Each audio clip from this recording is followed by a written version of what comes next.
মনে রাখবেন, যেই ঘরে বাপ সর্দার ওই ঘর থেকে মেয়ে আনবেন, যেই ঘরে মা সর্দার ওই ঘর থেকে মেয়ে আনলে ঘর শেষ।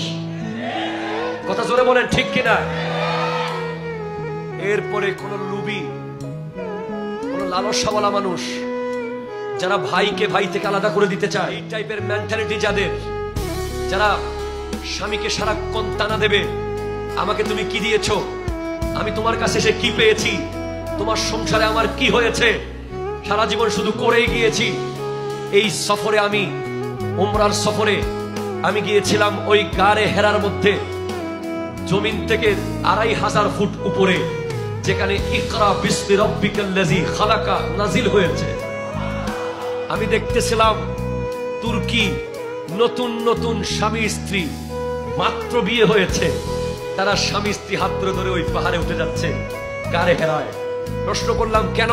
তারা জানিয়ে দিচ্ছেন যে এই পাহাড়ে বিবি নিয়ে উঠার কারণ হলো, আমার বিবি যখন আমার সাথে পাহাড়ের চূড়ায় যাবে, সেখানে গিয়ে বিবিকে বলবো, আমার নবীর বিবি খাদিজাতুল কুবরা রাদিয়াল্লাহু তাআলা আনহা প্রত্যেক দিন 2 বার 45 বছর বয়সে নবীর জন্য এই পাহাড়ের উপরে খাবার নিয়ে চলে আসতেন।